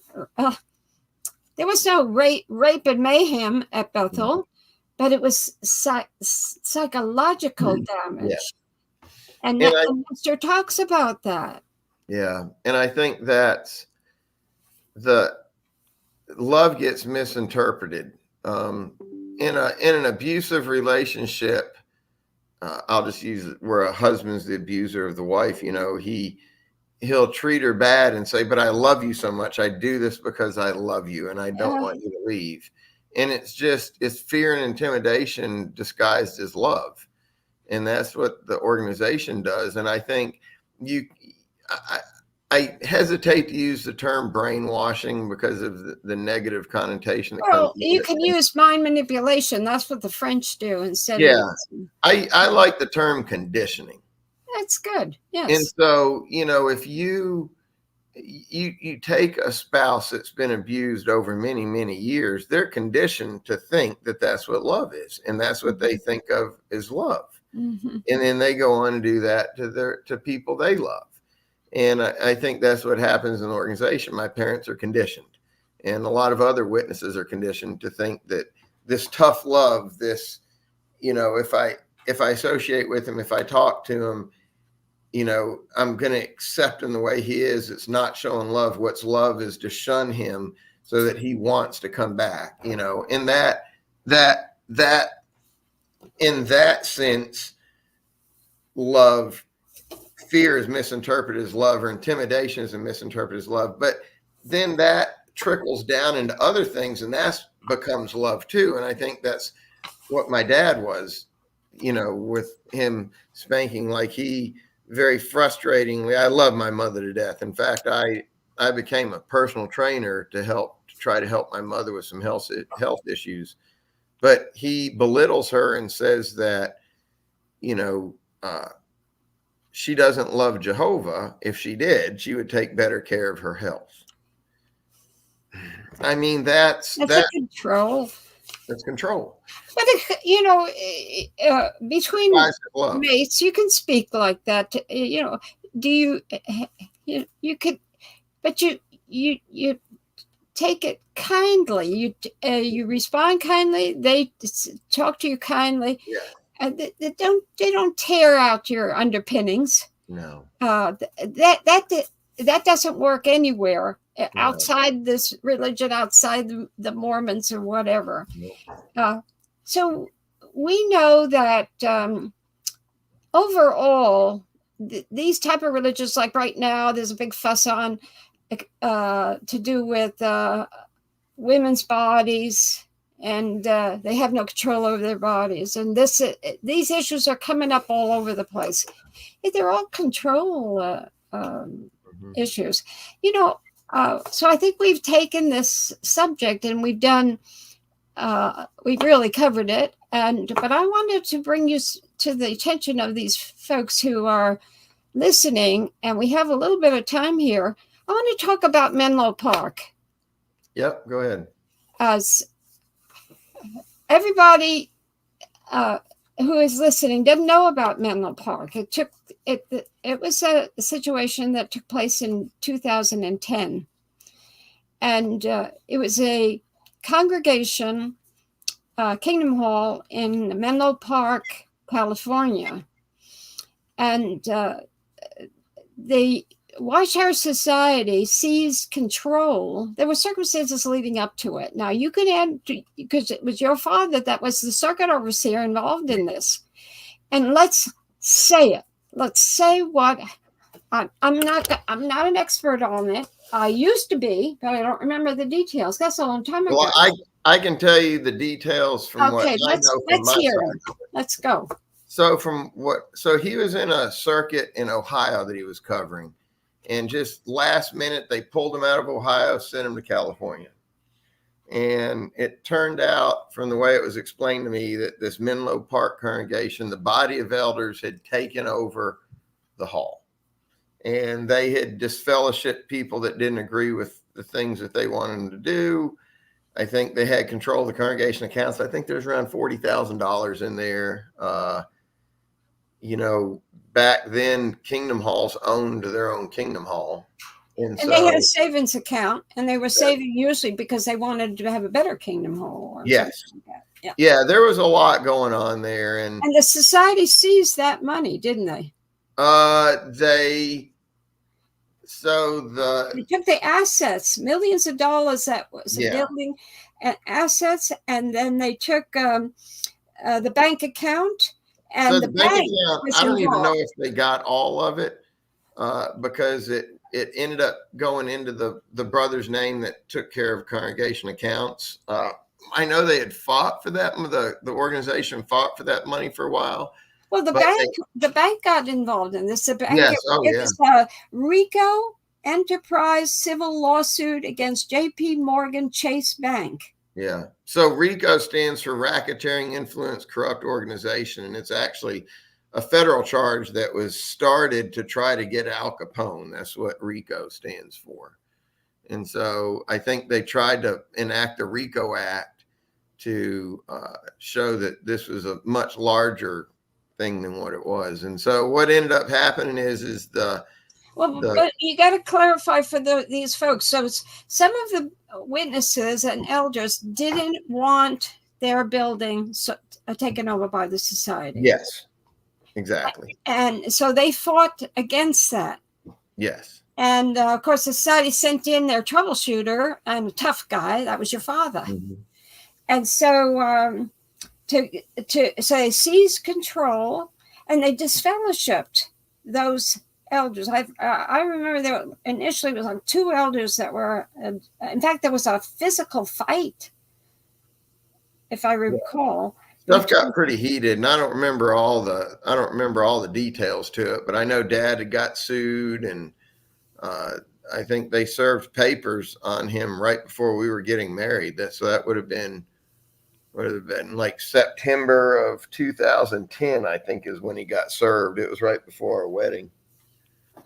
So, and I don't know all the details. Of course, I heard one side of it, but I know through the years I've probably had 20 plus phone calls from people that had something to do with Menlo Park, either thinking that I was Dad or same name. Yeah, same name. Or when some people realized that I was the son, they would call looking for information on Dad. I know before one of the court cases, I think it was 2013, I was contacted by a lawyer and maybe one of the elders, I can't remember now, but wanting to know dirt on Dad, Who enacted RICO? The Watchtower or the... I think the defendant in the case would have been Watchtower. The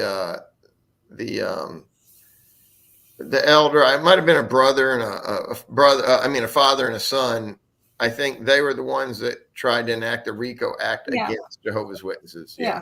That seems familiar. Racketeering Influence Corrupt Organization pretty much explains Watchtower organization in my book. So they probably hit the nail right on the head, So you can't disagree with them. The Friends own the Kingdom Hall. We all, years ago, we put our blood, sweat, and tears into these. And God knows how much money. I know at the Kingdom Hall that I grew up in Waverly Congregation, one brother paid the note on that thing for years because there wasn't enough money coming in for contributions to pay the note. And so I think the Menlo Park issue is what kicked off the branch's campaign to basically take over all Kingdom Hall, get all out. Yeah. And no more control over congregation accounts by one person. Yeah. It was quite the mess. I can't take any sides because I know nothing concrete. If I had had the time, I would have read more up on it because I forgot. But I remember my husband and I mean, we remember it being discussed inside out back in 2010. That's a long time ago.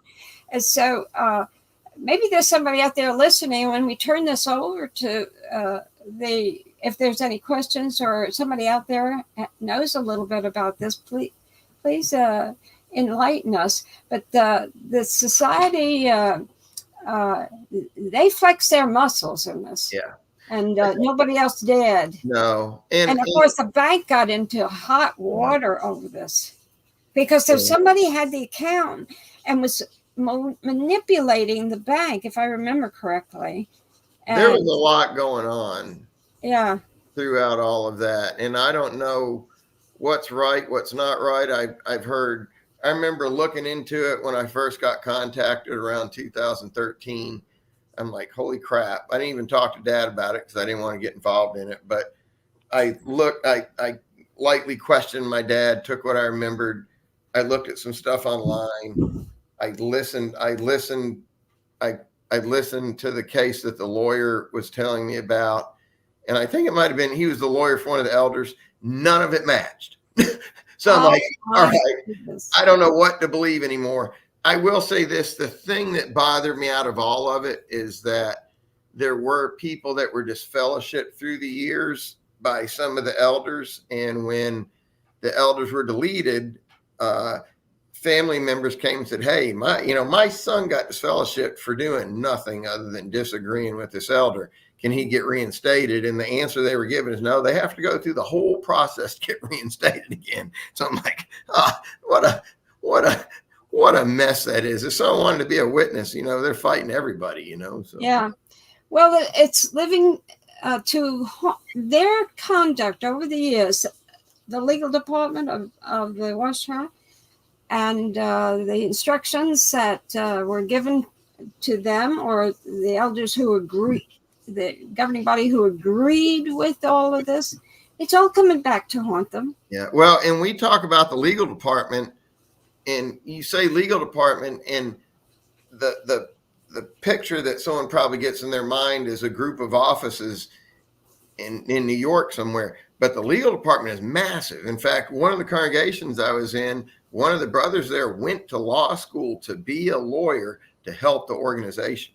Mm-hmm. So they didn't mind if he went to school to be a lawyer. No one else can. Exactly. The legal department's huge. There's lawyers.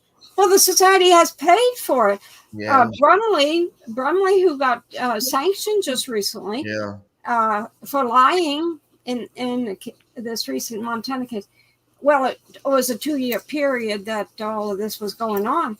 And so I understand that he came into Bethel. He was a waiter or something like that. Eventually, they put him through, he had a fleshly brother who claims that he contributed a lot of money towards his brother's. I never understood. That was the other attorney. There's another attorney also in hot water that's not being talked about at this point.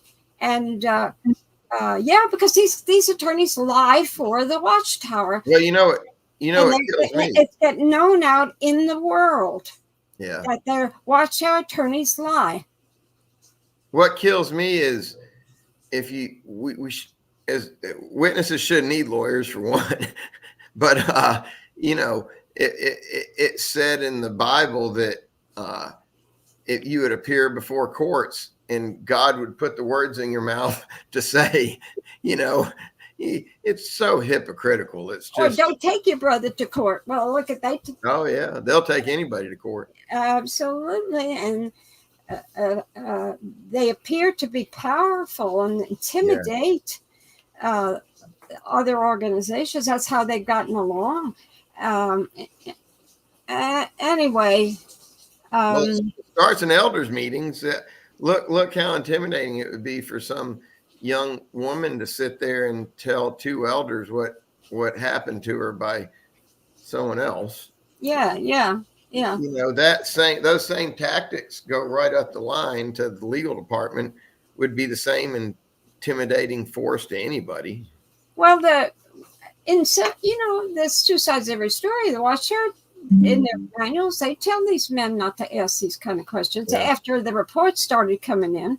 And then, but that's the kind of people that they've turned people into liars because of circumstances in such a religion that governs your mind. I don't understand how they can make a good person turn into a liar. Well, if you're doing the right thing, you don't have to lie. That's it. So listen, there are some really neat articles about these type of things that are coming out. And so keep your eyes peeled. They're not coming from me, but I've heard about it. So the Watchtower is what it is today is based upon what it did over the years. And now the what is it? The chickens have come home to roost. Roost, yeah. Yeah. So Thank you so much. People are writing on the sign here, on the side of the comments. Oh, you can see it. I can't. You haven't hit anything that says comments on the side. Let's see. It says private, up at the top it says private chat, and then it says comments. You see that? Oh, you probably have a different screen than I have. Let me see if I can blow this screen up. What do I know? You have a different screen than I do. Okay. Oh, so people are commenting, and Anne said, my cousin, who is an elder for over 40 years, is evil, wicked, and hateful. What the heck? You know, if they let them stay in their position, and because the generally what happened over the years is nobody cared about the members. They even don't have members anymore. When members complain, so about the treatment, we don't have members, they say to the courts. Yeah. And I think the organization does this. They attract young men and they say, hey, look, we're going to dangle this position of authority in front of you, and they make them territory servants or work behind the desk in literature, and then they become a ministerial servant, and then they become an elder, and they're basically feeding people that can be ambitious, and you don't want that taken away from you. And so it'll bring out all the bad parts of you, if you fear of losing it, your kids good point. You're speaking from your advantage over me is you're a man, and you're speaking from being in that situation of what it does to a man. I mean, just imagine what it does to a female when the Watchtower for the past few years let a woman, or maybe last year, I don't know, hold a microphone and pass it around, and all of a sudden they made a decision, said no, a 12-year-old unbaptized boy can hold it. Don't let a sister hold it. I mean, it's the foolishness of this is so remarkable. My girlfriend just brought me a phone with all the comments on it. So, wow. Hey, you're getting hi, Paul, Richard here, our Toady Films. Oh, wow. Oh, Richard. What a guy. Love talking to him. CK said, hey, Barbara, let's call it a cult and a big business, not a religion. Well, that's what we said. You know what I've been thinking all along? Yeah. They spent all this money on production facilities. If the organization ever collapsed, there would be 9 guys in whatever corporate offices there are in the legal side of it would have this amazing video production facility that they could rent out for millions of dollars a year. And who paid for it? Yeah, I didn't. Okay, Anna says, thank you, Paul. Great interview. Thank you. Yeah. Christopher, great job, Paul. Mm-hmm. And there's other comments. You'll read them on the phone, but I'm just reading some of the gratitude for your opening up with them to hear your life, which is entirely different, was entirely different than most kids who are raised in the witnesses. And he said, Mary says, thank you, Paul, and be grateful to be alive, because many people that I knew are gone forever. We all make it, and is more than happy, more than enough to be happy. So we appreciate your talking to us, but we wish it never happened to you. Oh, yeah. Well, I mean, whether you're a witness or not, anything can happen. Oh, yeah. I think we were deluded to be under Jehovah's protection for so long, and then when something bad happens to you, like, well, it's really just spiritual protection, Yeah. Worse stuff could happen to you as a witness because of Satan, and I think once you get away and realize that it's all indoctrination, mind control and stuff, and you can live such a good life out here in the world. Once you you got to break your mind free from that control. And I think that doesn't happen overnight. That takes years sometimes to get out of you. I can't think of how many people I've known through the years that are like, well, I'm just scared Armageddon's going to come. I don't believe in Armageddon, but I mean, you can't tell them Armageddon's a bunch of baloney and don't worry about any of that, because you've been conditioned for so long to believe that that's something you have to be afraid of. And you just have to break fears. If you break the cycle of fear, you'll live again. It's taken some time to be able to break completely free. And I'm not completely free because I love my parents and I miss my parents. So, Of course. but you're not protected from heartbreak anywhere. You have a practical. Mr. Anderson, Hey, we hear you. Barbara, what a pleasure to speak with you. You are a very special person. Thank you very much for your efforts and for your good interviews, especially with the gentleman there, Paul. May I ask your guest, Paul, a question? Of Sure. course. I wanted to ask you, Paul, in light of your rocky, rough and tumble life, your life of hard knocks, what is your big takeaway? What is your big, if any, what is your big life's lesson learned? Now, of course, it could get into the field of philosophy. Some philosophers, learned men say, there's nothing to be learned. It doesn't mean anything. You just live your life and go on. There's no real meaning to it. But some of us disagree with that. So living as long as you've lived, if someone asks you for some advice, to say, what have you learned in life? What important thing have you learned? What would you say? I think the easiest thing to say is nothing is guaranteed. We've been conditioned for so long as witnesses that there's guarantees. You do this, you'll get this. There's the paradise. There's all these things, and everything is guaranteed to you if you do the right thing, and nothing's guaranteed. You might die tomorrow. You only get out of life what you put into it. And in my opinion, you've got an opportunity to live every day, and you only got that day. You might even not end the day. So you do whatever you can do to live and enjoy life and don't harm people in the process. Nothing's guaranteed, though. And there's no material or psychological advantages to being a Jehovah's Witness. None. None. I think I told you that. There's none. I'm quoting you. Oh, okay. Yeah. There's being a witness is it's all smoke and mirrors, Yeah. Look at all that have died who believed, and they're long gone. 100 years, 140 years. Russell's gone.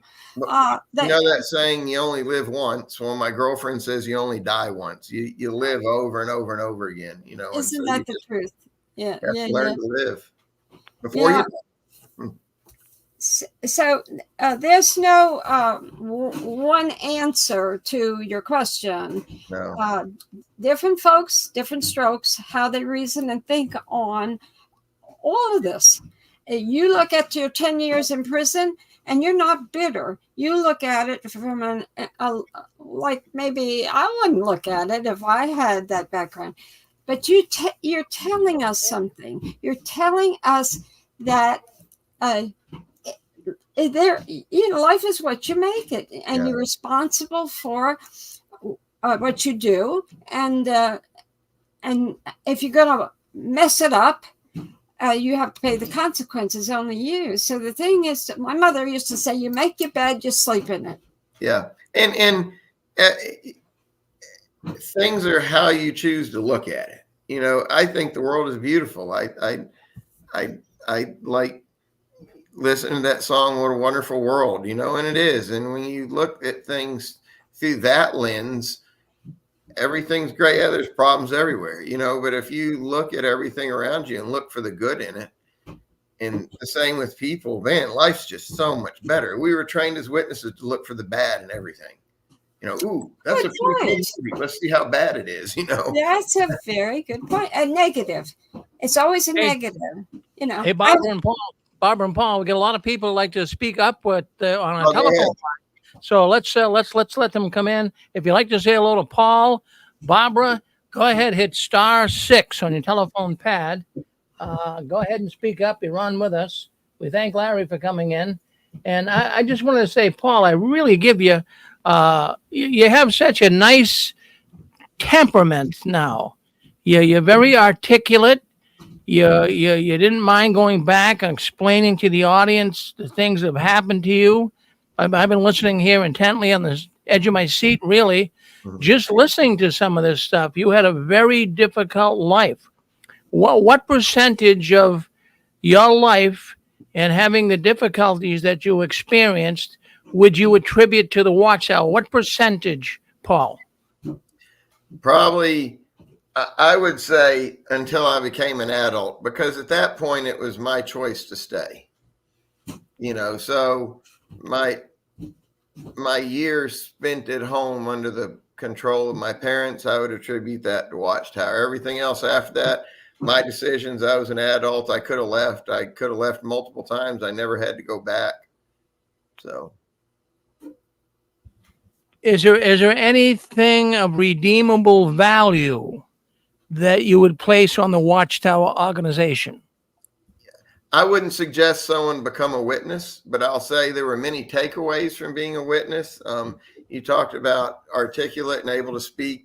Theocratic Ministry School, I don't know how many doors we knocked on growing up. You learned how to talk to people. And I think what I did see a lot of in the witnesses is how not to do things, and I think that's important when you see the bad side of things, how things shouldn't work. But I mean, we had to be industrious as witnesses, and that's something that got hammered into me. And I feel like I've carried that with me too. And, life, even bad experiences can be rich.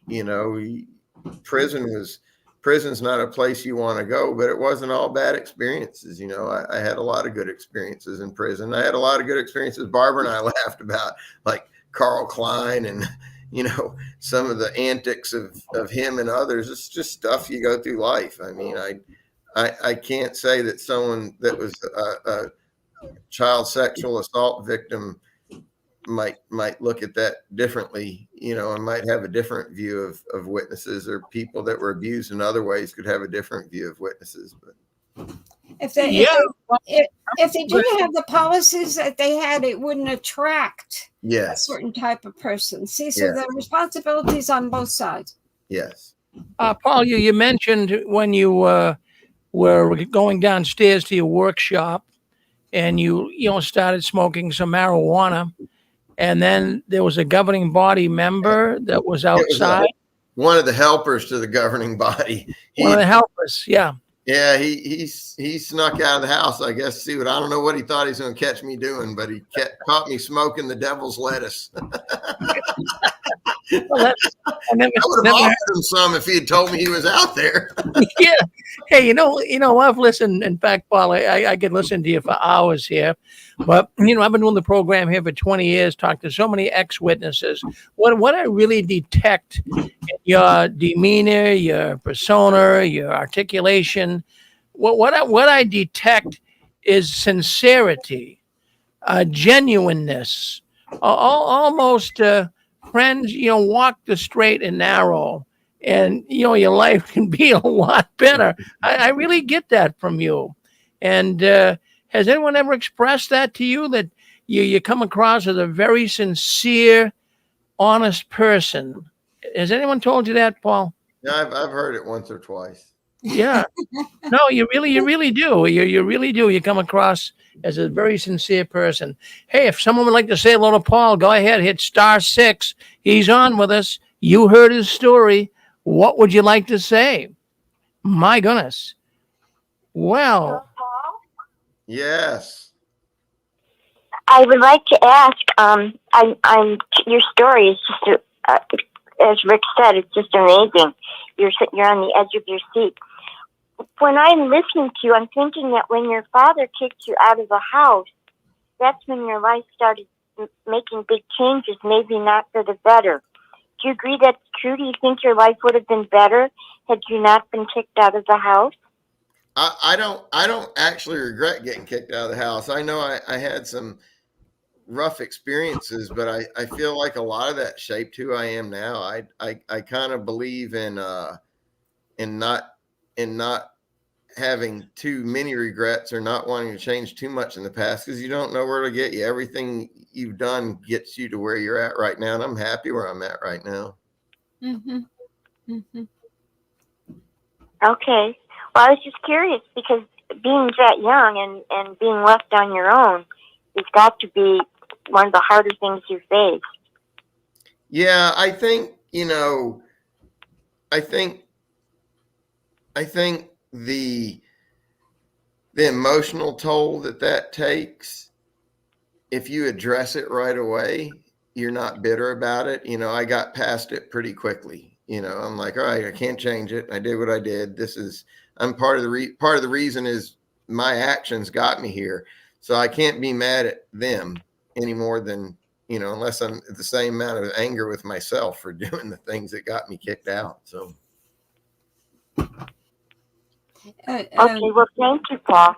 You're welcome. Thank you for calling in. The mental health doctors and all these people that study our emotional beings, they all say that one of the biggest problems people have is loneliness. Mm-hmm. I don't think you ever got lonely. That's why, because you went from one thing to another thing. You were with people, you were doing, and you didn't break the law. Like, you weren't a criminal. You got yourself into something, which was it was a business thing. Even though you knew it was illegal, a lot of people do illegal things. They don't get caught. I'm not pushing that. Yeah. I'm just saying, you're not a criminal at heart, or a murderer, or a psychopath. It is with circumstances that you made something out of it. When you were at the headquarters, at the prison, you started studying everything you could about religion. So, well, and one of the other things I did in prison is I taught classes on small business management. I helped. I taught English as a second language. I taught supplemental math and things like that to help people get their GEDs, and I did a lot while I was in there, so I made good use of my time. And you were useful. And if that isn't what keeps us going, to be useful, that's my motto: to be useful. Yeah. I think prison makes you happy. Yeah, we use the term prison. We think of a brick and mortar building with bars or windows, but you can be in prison in your own mind. Exactly. Mm-hmm. And you can be in a physical prison and not physically be in prison as to how you look at yourself. I don't know if I said that right, but you can physically be in prison and not feel like you're in prison because of how you view the situation you're in. And so I made the best use of my time in there. I did a lot of things in there that I would have done on the outside. So I was only in prison when they made me stand up to count and I had to ask to use the bathroom or something. That's when it really felt like or not being able to see family or something, It's just, yeah, right. How you look at it. Yeah. You took something that wasn't a good thing and you made something out of it that was a good thing. You helped other people learn. But if you're raised as a witness and you don't want to be a witness, you're in prison. Well, that's a good point. Yeah. See, you're teaching right now. All of the experiences you had, you're telling others how you could make something good out of something that isn't. And it all depends on you. Yeah, you got to look for the good in things, and if you don't see anything good, you got to get away from it, Well, you have that kind of personality. Maybe your father doesn't. Somewhere in your genes, genetically, there, is a you, and because who knows why you think the way you do. Your brother stayed with the witnesses. You didn't. From early on, you were thinking about Yeah, I do Exactly. think though, as much as like I don't have anything against my dad. I've forgiven him. I've forgiven her for Right. everything. Sure. It's too easy to forgive as opposed to hold. But I tend to think he does have things that he stands for, and I think if he realized one day that it wasn't the truth, he would leave. Mhm. And unfortunately, he's in a position where they don't have any worldly friends. They rely on the organization to pay because he spent all of his money as a circuit overseer. He didn't take money from congregations until he ran out of money. So they don't have anything. They live in a house in California that someone in their congregation said that they could stay in because their mother lived in it. She couldn't live in there anymore. They don't have savings. They don't have anything. But I do believe that if he woke up in the morning and found out it wasn't the truth, if he had to be homeless, he would leave. Mhm. You know, Yeah. Well, he lives by his principles. he does. Yes. But he thinks it's the truth, Yes. as many others do. They die thinking it is. Yeah. And that's why I say, you know, we have to understand that. And so we make allowances for the members. We don't make allowances for the leaders. Yeah. I don't have any problem with rank and file JWs, but the governing body and those that are in The positions deceit. The I have a deceit. problem with. Yeah. Yes. And so, but we can't do anything about that. But our governments are. Look at what's happening. Either they don't get money if they continue to shun children. And Yeah. And at some point, they're going to run out of members to get money from. that's right. You know, time takes care of a lot of things. There's a lot of changes going on in the world, like there always has been. Yeah. And when they do run out of money, they got a pretty fine video production facility that they can rent out. Yeah, but the ones who built it are gone. They Oh, die. You know, they Oh, die, and then yeah. there's someone else comes along and then gamble it away. Somebody's going to do something that's going to, or Oh, some yeah. government is going to take it over. Matter And of life time. goes on. You know, nothing stays the same. Somebody wrote that Menlo Park is a California constitutional issue. We'd like to hear more about that, but we're running out of time. But I sure wish that guy would speak up and tell us how it's a California constitutional issue. So I know there's a lot going on around that. Like I said, I heard 3 different versions of it and none of it matched. Mm-hmm. I really felt sorry for the people that were disfellowship that wanted back in to be with their family. Yeah. You know, that was, if Well, they we were blame- collateral damage. So then we blame the leaders because the leaders are two-faced. They say one thing and they do another. What's convenient for them to survive. True. So, but that kind of thing has come and gone over centuries. That type of thing to survive. Well, Barbara, we're getting a little overtime here. I've got to say, I'll give you about another 2 or 3 minutes. And I'm finished. And well, good. Well, let's see if you have some final words. We'll ask Paul. Paul, what would you like to say to the audience listening in here tonight? Go live. Don't let any of the crap that you've been taught for all those years about Satan's going to get you, Jehovah's going to get you, everybody in the world is bad. You can't succeed without Jehovah's help. It's all a bunch of baloney. Just go out there and live, find your path, find people that, you know, as a witness, everybody had to be your friend. And outside of the witnesses, you have to earn people's friendships, and it's going to take a minute when you get away, but you'll build a much better life than you ever would have had as a witness. And if you're watching this and you decide you want to stay a witness because it's the best life for you, I'll support you in that too. Mm-hmm.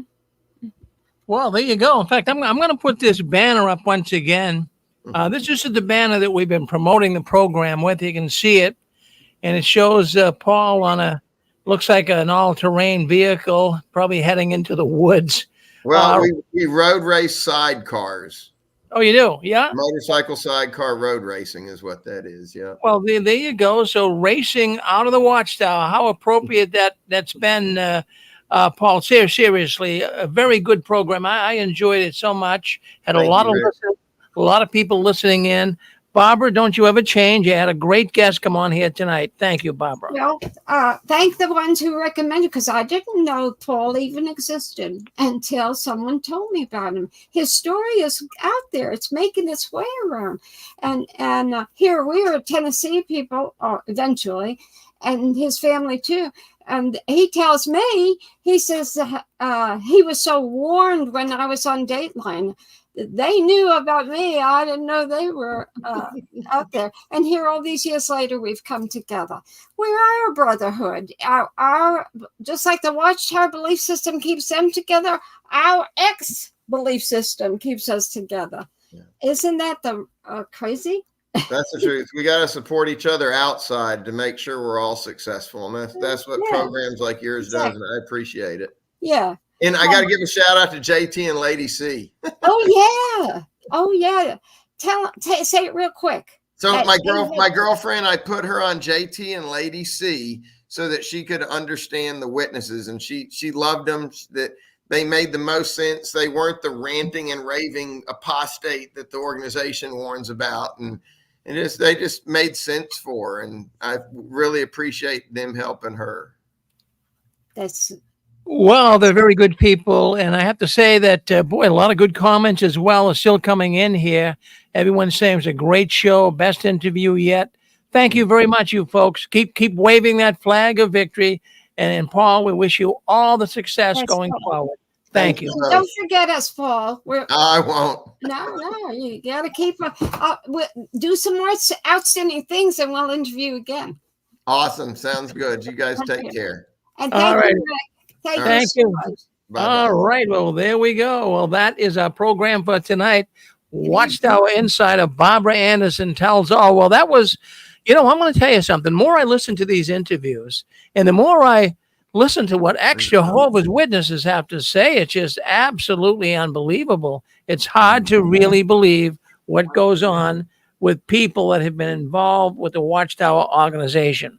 Well, we've got the JW World News coming up next. And friends, I always tell you, there's a lot to talk about tonight. You don't want to go anywhere. So stay tuned. Stay in this YouTube channel and in the Facebook channels, as well as our radio, telephone network. We've got a lot of people coming in tonight. And you know what I'm thinking? This summer has been really unbelievable for bringing people into the 6 screens. So many Jehovah's Witnesses must be leaving the organization, and they want to find out what's going on. What have they missed? Well, why so many people coming into our network as of lately? It's because they're leaving the Watchtower. What a good thing that is. So, friends, we're going to end the stream here. I'm going to go over to the next studio for JW World News, but we want you to stay with us as long as you can. We have Eric. He's a former Jehovah's Witness. He has a program coming on around 10 tonight. It's called Awakening After the Watchtower. And he saw a video this week that was leaked. It was a training film for elders, and it was all about how one would get reinstated, or when they face their appeal, how they can get back in.